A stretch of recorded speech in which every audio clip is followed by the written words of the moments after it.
ఇప్పటికీ దాని సమస్య పరిష్కారం అనేది కొన్ని స్కూళ్ళల్లో వంటగదులు స్కూల్ సిలిండర్ పెట్టుకున్నామంటే కూడా అది లేదు. కొన్ని స్కూళ్ళల్లో అయితే అవి పెట్టుకున్నామంటే గదే లేదు. ఇప్పుడు ధర్మవరం స్కూల్ ఉంది, అలా పెట్టుకున్నామంటే గదే లేదు.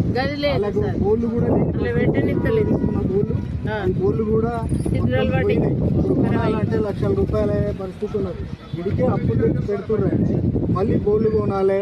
ఈ రూములు వసతులు సరిగ్గా లేవు. వాళ్ళకు దాదాపు 8-10 నెలల నుంచి కోడిగుడ్డ బిల్లు వస్తే ఎసి బిల్లు వస్తే కోడిగుడ్డ బిల్లు.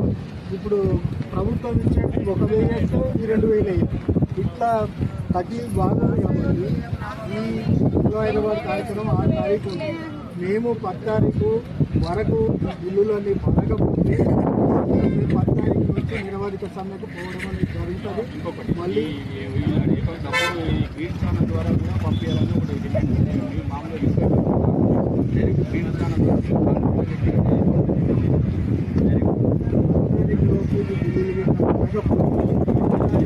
జిల్లా వ్యాప్తంగా రాష్ట్ర వ్యాప్తంగా కూడా నిరవధిక సమ్మె కాబట్టి మళ్ళీ మీకు దినపత్రం ఇచ్చో 10 తారీఖు నుంచే ఖచ్చితంగా నిరవధిక సమ్మె పోవడానికి అప్పుడు పెట్టే పరిస్థితి అయితే ఉండదు.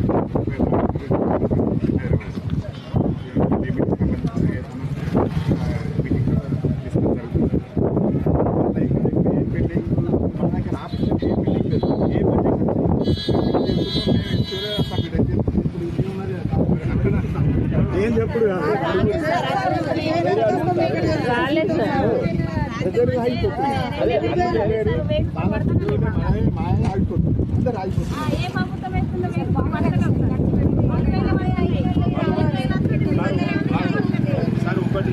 రాబోయే భవిష్యత్తులో వాళ్ళు పూర్తి స్థాయిలో పంటలు చేసే పని ఎందుకంటే పెట్టి రెక్కలు పోయినాయి. వాళ్ళ అప్పులే మిగులుతున్నాయి. ఎందుకంటే